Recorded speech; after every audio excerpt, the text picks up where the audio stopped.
The high plains wind had a language of its own, a low, ceaseless whisper that spoke of distance and time. It combed through the silver-green sagebrush, rustled the dry blades of grama grass, and sculpted the dust into fleeting phantoms that danced across the vast, open land. For Emmett Sloan, this language was the sound of solitude, a quiet communion he had chosen over the clatter of men. His ranch was an island in a sea of earth and sky, a sanctuary bordered only by wire fences that seemed more a suggestion than a barrier. Here, silence was not an absence of sound, but a presence, a weight that settled into the bones and cleared the mind.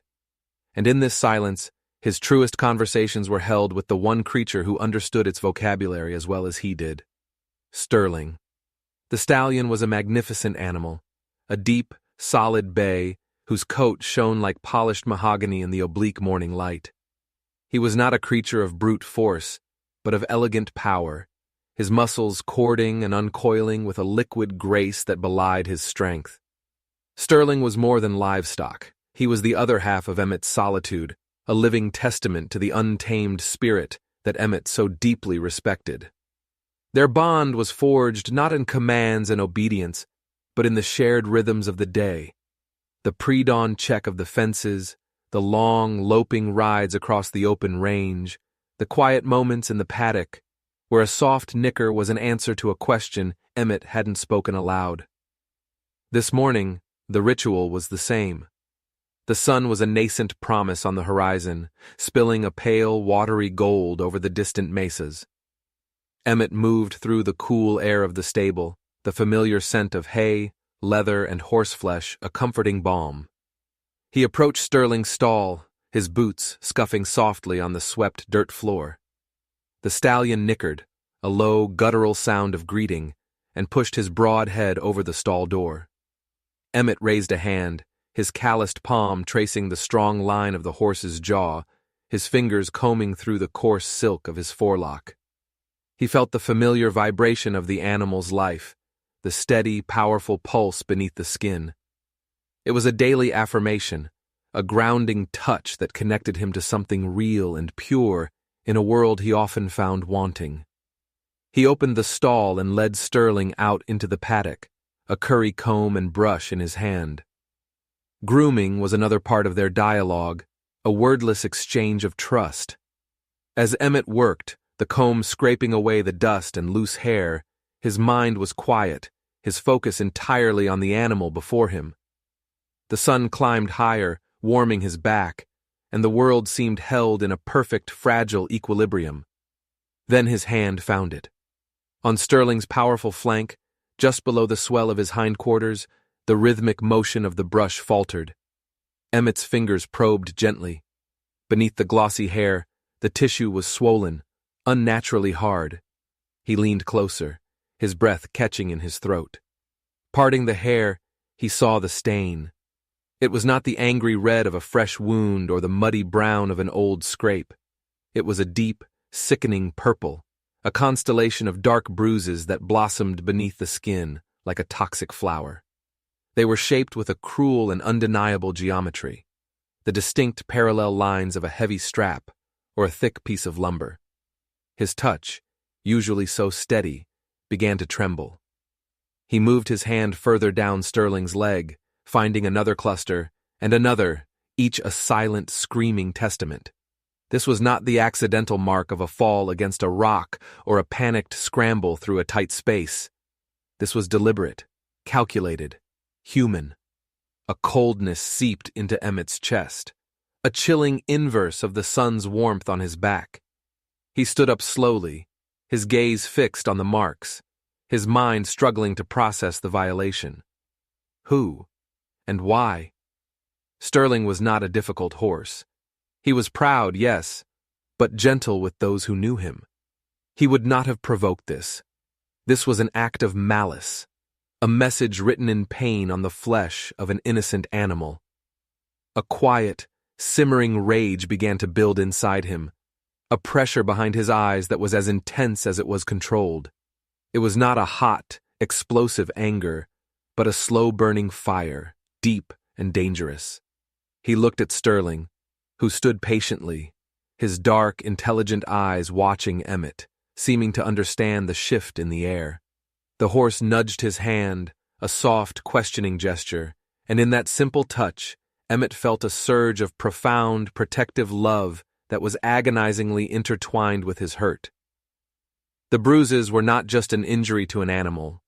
They were a desecration of trust, a deep personal violation that had breached the walls of his sanctuary.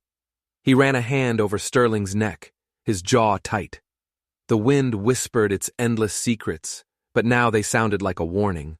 The quiet peace of his ranch had been shattered, and in its place was the dawning, sickening certainty that he would have to ride out of his solitude and into the noise of the world he had left behind. A reckoning was coming. It had been delivered to his doorstep, written on the body of his companion, and he would be the one to answer it. The ride into the town of Redemption was a journey through a landscape of muted dread. The sun, now high and unforgiving, bleached the color from the plains, and the heat rising from the dusty track created shimmering mirages in the distance. Emmett rode not on Sterling, who was resting in the paddock with a cool poultice on his wounds, but on his older, steadier mare, Bess. His purpose was a heavy weight in his saddlebags, a leaden certainty in his gut. With every plodding step of the mare's hooves, the controlled fire inside him burned a little colder, a little harder. He was not a man given to haste or passion, and the rage he felt had been banked and channeled into a singular, unyielding resolve. He needed to know who had boarded Sterling.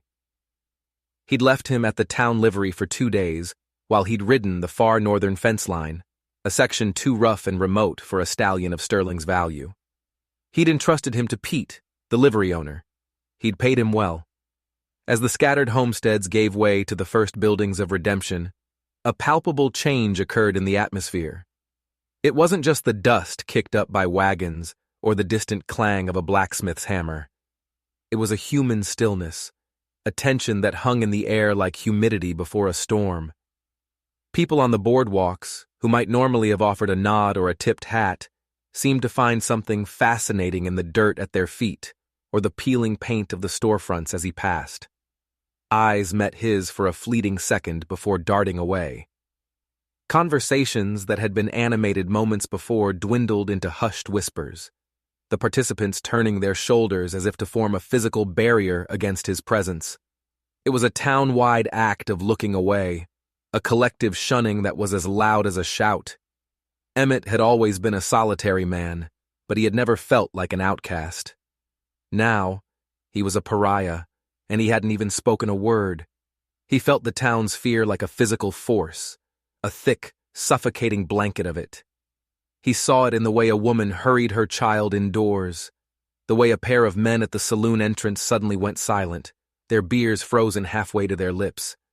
They knew why he was here, and they were terrified.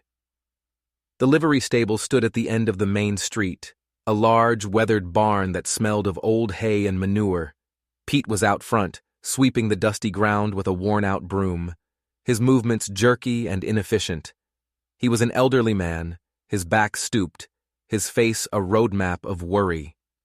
When he saw Emmett dismount, a flicker of sheer panic crossed his features.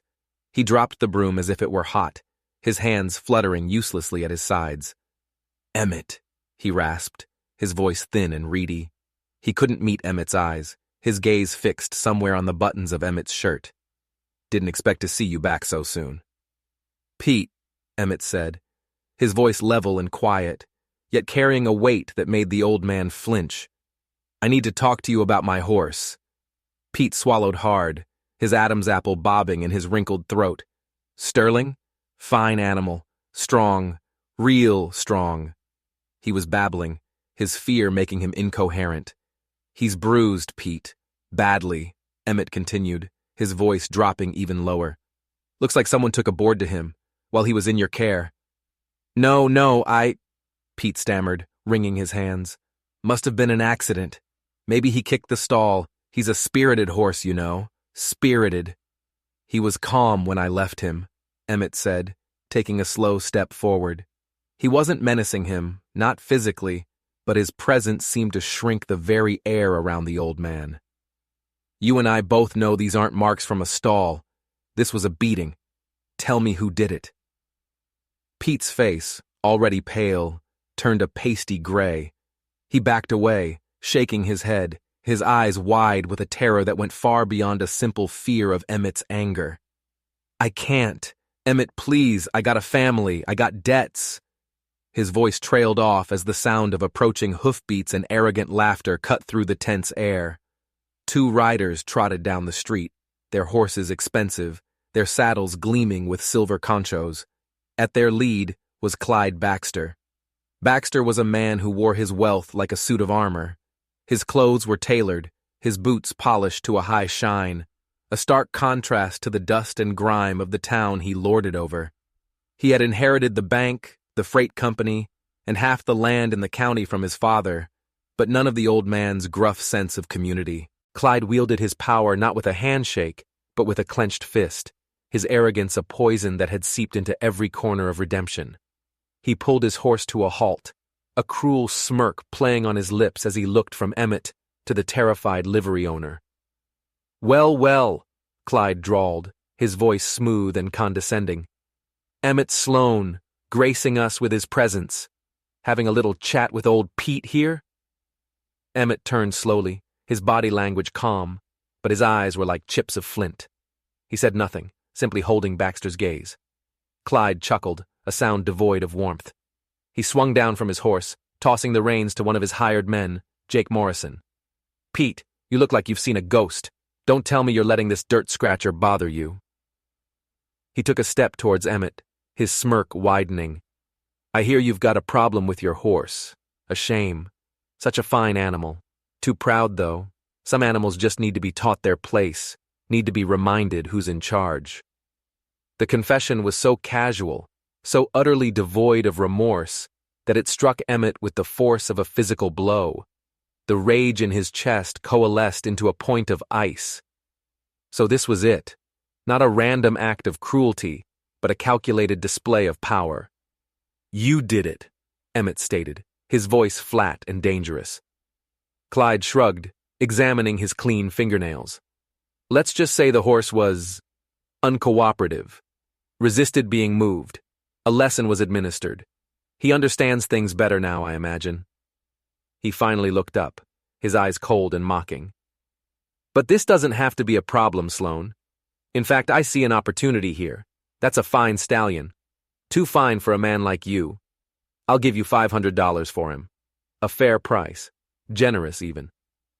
"He's not for sale," Emmett said, the words clipped.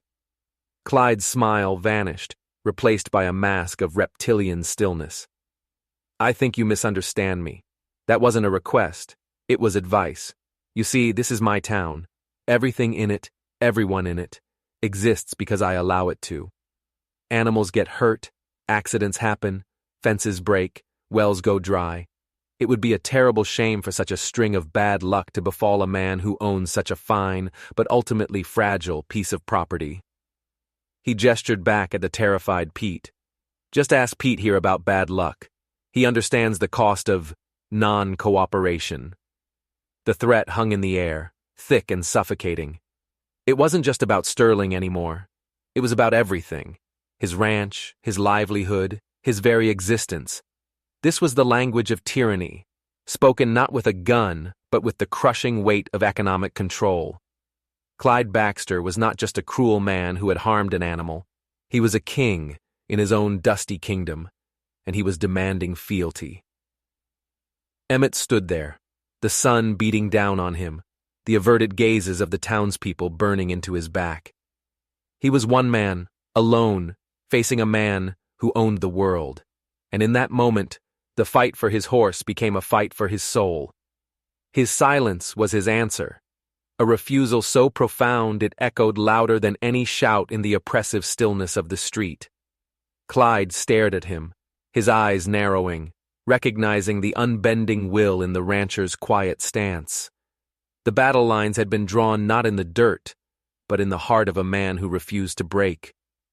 The oppressive weight of Clyde Baxter's threat settled over Emmett as he led his mare away from the livery. He didn't look back at Pete, whose shame and fear were a palpable stain on the air. He didn't look at Baxter, whose arrogant smirk was a memory already burned into his mind. He moved through the town with a slow, deliberate pace, the feeling of being watched now a constant pressure. The averted gazes felt different now, not just fearful, but tinged with a desperate, unspoken plea. He was carrying their terror along with his own. His personal quest for retribution had been twisted and magnified into something monstrously larger. It was a snake, and Baxter was the head, but its body was coiled around the entire town, squeezing the life and decency out of it. He couldn't fight this with his fists. He couldn't win with a gun. Baxter hadn't broken a law that Sheriff Bradley, his paid-for dog, would ever enforce. He had simply confessed to disciplining an animal and made a business proposition. The true crime, the systemic extortion, the reign of terror, was written between the lines, in the language of fear that everyone in Redemption understood. He found himself standing outside Callahan's general store. The windows were clean, the sign neatly painted, an island of order in a sea of neglect and quiet despair. Ruby Callahan was the exception to Redemption's rule of fear. She was a sharp, intelligent woman who had inherited the store from her parents and ran it with a courage that bordered on defiance. She met every customer's eye, spoke in a clear, steady voice, and had never, to Emmett's knowledge, shown a hint of deference to Clyde Baxter. She was the town's moral compass, though most were too afraid to follow its true north. As he pushed the door open, a small bell chimed, a cheerful, incongruous sound in the grim afternoon. The store smelled of coffee beans, canvas, and soap. Ruby was behind the counter, her dark hair pulled back neatly, her eyes the color of rich earth, missing nothing. She looked up at him, and for the first time since he'd ridden into town, he was met with a gaze that was direct and unflinching. "Emmett," she said, her voice calm, "I heard Clyde Baxter was holding court in the street. It wasn't a question. In a town this small, news, especially bad news, traveled on the wind." "He was," Emmett replied, his voice rough. He felt out of place among the neatly stacked tins and bolts of cloth, his rage a wild, dirty thing in this clean, well-lighted space. "And Sterling?" she asked softly, her expression softening with genuine concern. "He'll heal. The body, anyway." Ruby nodded slowly, her perceptive eyes studying his face. She saw past the stoic exterior to the cold fire burning within. "This isn't the first time, you know," she said, her voice dropping. "Not for Baxter." Emmett looked up, his focus sharpening. "It's never this public," she continued, leaning forward slightly over the counter. "Usually it's quieter, a loan called in early, a sudden pest problem on a farmer's crops after he refuses to sell a right-of-way, a freight contract lost. The Henderson family lost their farm last spring. The Willis boy was beaten up behind the saloon, and Sheriff Bradley called it a drunken brawl, but everyone knows it was because his father spoke up at a town meeting. The Rodriguez family, their water rights. It goes on and on." She spoke with a quiet intensity, each name a heavy stone dropped into the well of Emmett's anger. He was seeing the full shape of the beast now, its tentacles reaching into every home, every life. "Why does no one do anything?" he asked, the question raw. A sad, knowing look crossed Ruby's face. "Fear, Emmett, and debt. Clyde owns the bank. He owns the freight line. He can ruin a man with a stroke of a pen. Who can afford to stand against that? Who can prove it? It's all just a long string of bad luck." Emmett's hands, resting on the worn wooden counter, clenched into fists. He felt a wave of profound helplessness wash over him, the fire of his rage banked by the cold, hard reality of the situation. He was alone. His personal honor demanded he act, but what could one man do against a system so thoroughly corrupted? It was like trying to punch the wind. Ruby watched him, her gaze unwavering. She seemed to be making a decision, a calculation of risk and trust. After a long moment of silence, she said, "Wait here." She disappeared into the back room, leaving Emmett alone in the quiet store. He could hear the faint rustling of paper, the slide of a drawer. The air was thick with anticipation. When she returned, she was holding a thick, leather-bound ledger book. It was heavy, worn, the kind used for keeping accounts. She placed it on the counter between them with a solid, definitive thud.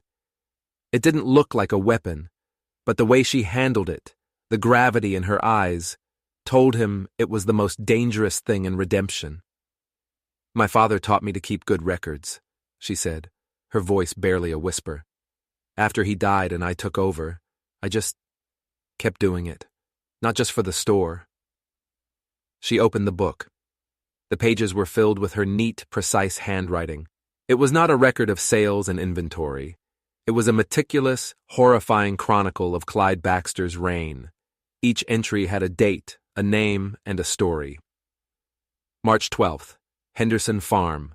Loan foreclosed by Baxter Bank 1 week after John Henderson refused to sell Northern Pasture for below market value. Note: Baxter had verbally promised him an extension 2 weeks prior. May 3rd, Thomas Rodriguez. Water access to his creek diverted. Claim filed by Baxter a day later for the new downstream flow. Sheriff Bradley ruled in Baxter's favor, citing an old, ambiguous survey map that Baxter himself provided. July 21st, Tim Willis. Beaten by Jake Morrison and Tom Wright. Deputy Collins was first on scene, but Sheriff Bradley took over the investigation, ruled accidental. Page after page, it was all there. A litany of cruelty, extortion, and violence, all carefully documented. The dates, the names, the financial details, the intimidation. It was the hidden truth of the town, the secret history of its subjugation.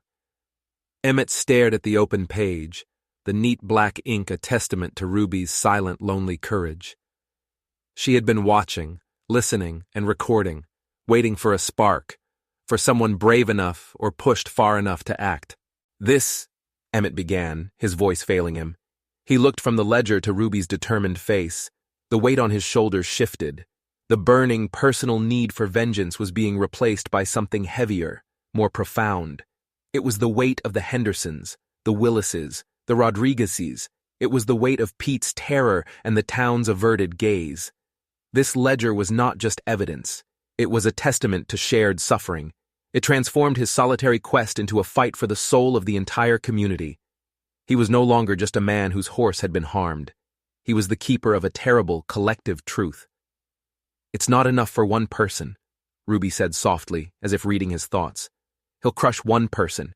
He'll call me a liar, a vindictive woman with a grudge. He'll ruin me. He'll ruin you. The law here is his pet. A federal marshal might listen, but a marshal needs more than one voice. He needs a chorus." Emmett looked at the ledger, then out the window at the dusty, sun-bleached street, where people scurried by, trying to be invisible. A chorus. He had to convince a town of silent, terrified people to find their voice. He looked back at Ruby, the enormity of the task settling upon him. He was not a leader. He was a man of solitude and silence. But the choice was no longer his to make. The ledger lay on the counter between them, a silent accusation and a heavy, undeniable call to action. He was still alone, but he was no longer fighting for himself. He was fighting for everyone whose name was written in those pages. And that, he realized with a dawning, terrifying clarity, made him infinitely more dangerous to Clyde Baxter than a man seeking simple revenge ever could be. The sun bled across the western sky, painting the clouds in violent strokes of orange and purple as it sank behind the mesas. The day's oppressive heat began to recede, leaving a bruised, tender twilight in its wake. This was the hour Emmett had chosen. Not the dead of night, which would feel too conspiratorial, too much like the work of thieves, but the gloaming, a time between worlds, between the day's labor and the night's rest, a time for reflection. The meeting place was the old, abandoned church at the edge of town. It stood on a slight rise, its steeple a skeletal finger pointing at the sky, its windows boarded up, its paint peeled away by years of sun and wind. It was a forgotten relic, a place of failed faith and communal memory, which made it the perfect sanctuary for a gathering of broken and fearful people. Emmett stood inside, near the splintered altar, the last of the sun's light filtering through the cracks in the boarded windows, striping the dusty floor with faint, golden bars. The air was thick with the smell of decay and dry rot, but also with a strange, hollow sanctity. He waited, listening to the creak and groan of the old structure as it settled, the sound like the sigh of a sleeping giant. He didn't know if anyone would come. He had spent the afternoon walking, not speaking to people directly, but leaving a quiet word with a trusted few. A nod to Mr. Henderson as he loaded supplies, a brief murmur to Mrs. Willis in the mercantile, a longer, more difficult conversation with a hesitant Thomas Rodriguez. He hadn't demanded they come. He had simply said, "The old church. Sunset. It's time to talk." He heard the first sound, a soft footfall on the warped porch steps, the hesitant creak of the door. John Henderson stepped inside, his face etched with the weariness of a man who had lost everything.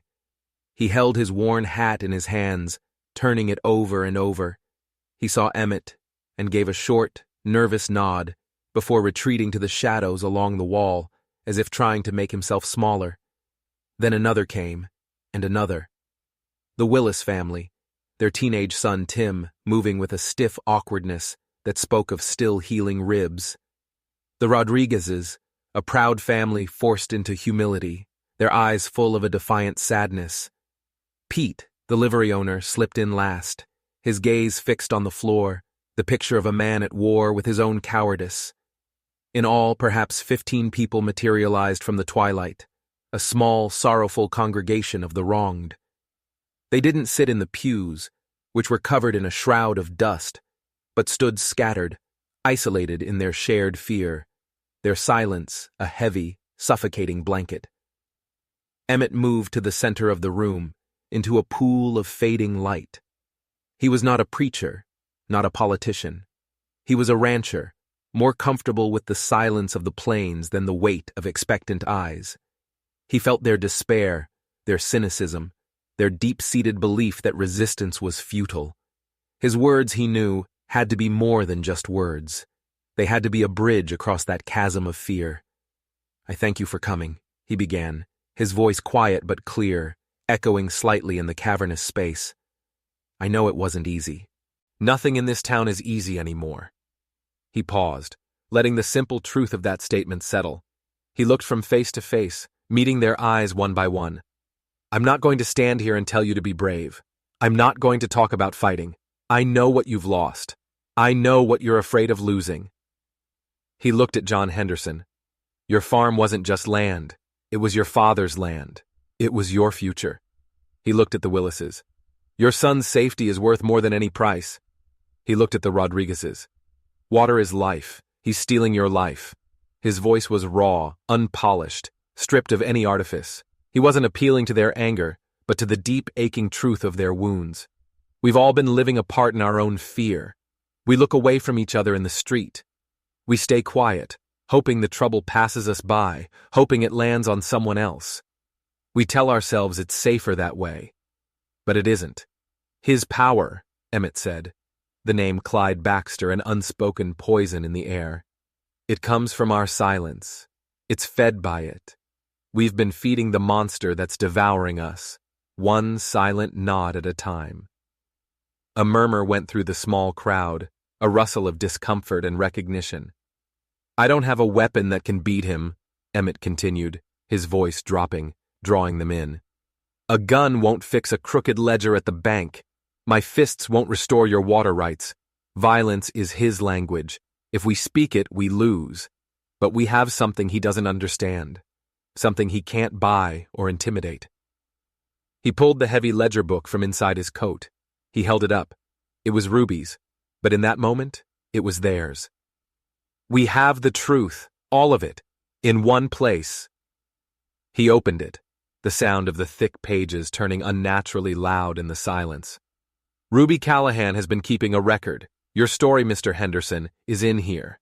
The threats made to you, Mr. Rodriguez. The names of the men who beat your son, Mrs. Willis. It's all here. Date, time, details.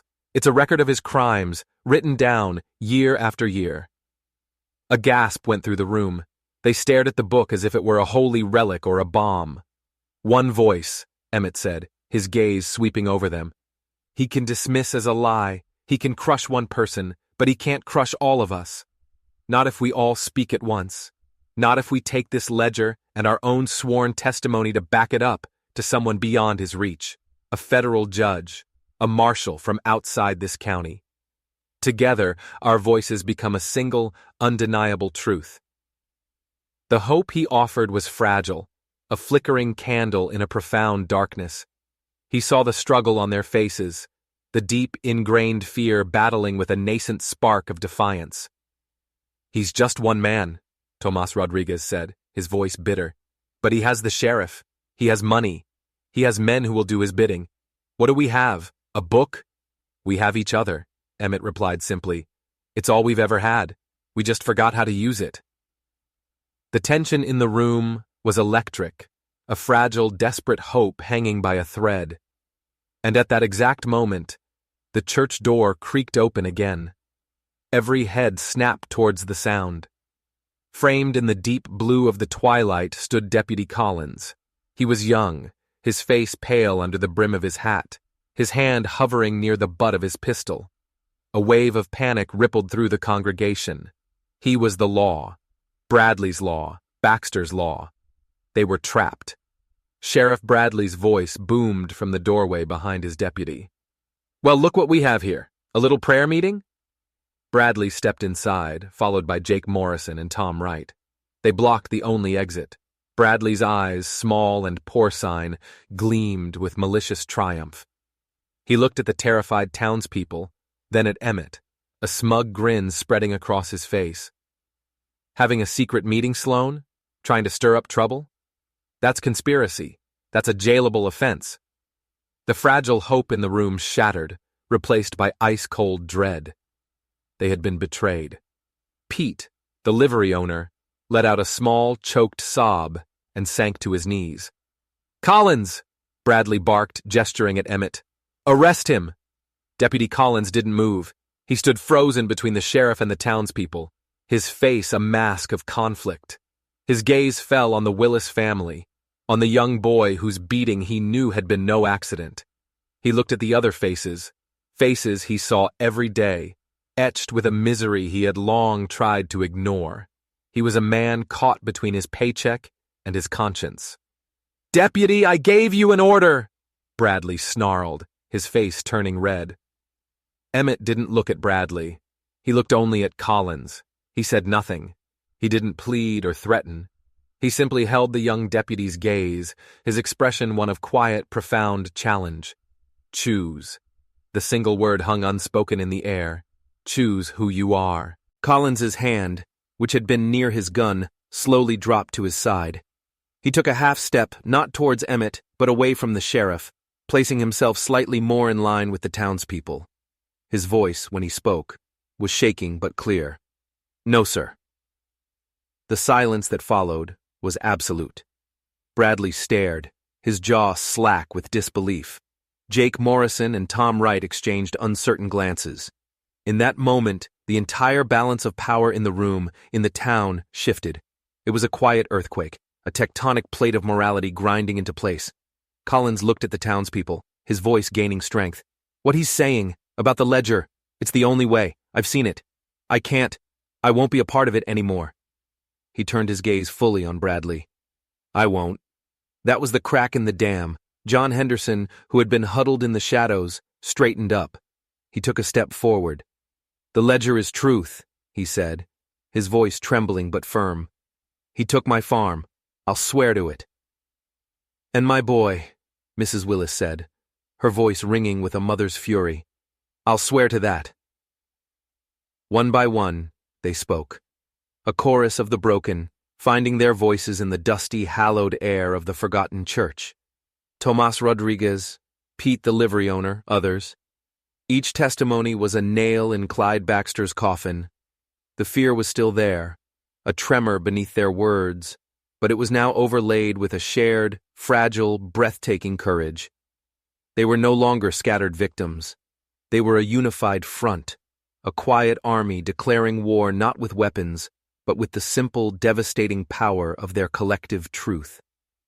Emmett stood among them, the heavy ledger in his hands, no longer a solitary man, but the center of a storm he had unleashed, a storm that would finally cleanse the town of redemption.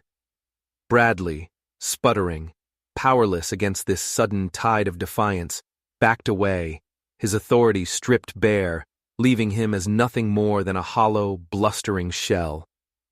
The war had been declared, and for the first time, victory felt possible. Weeks bled into a month, a time of anxious waiting that felt longer than all the preceding years of quiet suffering. The air in redemption was different. The oppressive silence had been replaced by a tense, watchful quiet. The averted gazes were gone, replaced by quick, affirming nods in the street, a silent acknowledgement of their shared risk and shared hope. The ledger, along with sworn affidavits from Emmett, Deputy Collins, and a dozen other families, had been taken by Collins himself on a 3-day ride to the federal courthouse in the state capital. He had returned not as a deputy, but as the acting lawman for the district, pending a new election. Sheriff Bradley had simply vanished the day after the church meeting, his office left empty save for a bottle of cheap whiskey and the lingering smell of fear. The reckoning, when it came, was not a violent shootout in the street. It was quiet, legal, and absolute.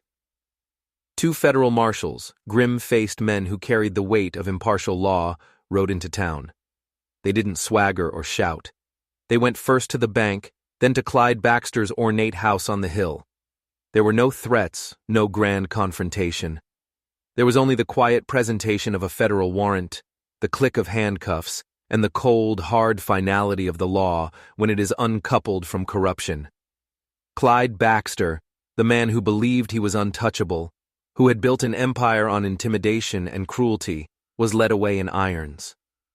He looked small and diminished without his tailored suits and arrogant smirk, his face a mask of disbelief, as if he still couldn't comprehend how a book of ink and paper and the whispered truths of people he considered less than dirt could have brought him down. Jake Morrison and Tom Wright were arrested next, their blustering bravado melting away into sniveling pleas. The town did not celebrate with a parade. There was no cathartic explosion of joy. The healing was a slower, more complicated process. It was visible in small, quiet moments. It was the day Tomas Rodriguez walked down to his creek and saw the water flowing freely again, a federal injunction having restored his rights. It was the sight of Tim Willis walking through town with his head held high, the stiffness gone from his gait. It was John Henderson receiving a notice from the federal receiver that his farm's foreclosure was under review for predatory lending practices. The town was not magically healed, but it was breathing again. The deep wounds of economic ruin and psychological terror would take years, perhaps a generation, to fade into scars, but the poison had been drawn out. The fear that had been the currency of daily life was gone, and in its place was a tentative, hard-earned peace. Deputy Collins now wore the sheriff's star, and it seemed to sit on his chest with a new and deserved weight. He was rebuilding the town's trust one fair decision, one honest day's work at a time. Emmett Sloan stood on the rise overlooking his pasture, the late afternoon sun warm on his back. The wind, his old companion, whispered through the tall grass, but its language seemed softer now, less a sound of lonely warning and more one of peaceful continuation. Down below, Sterling galloped across the open space, his powerful legs stretching, his body a symphony of motion.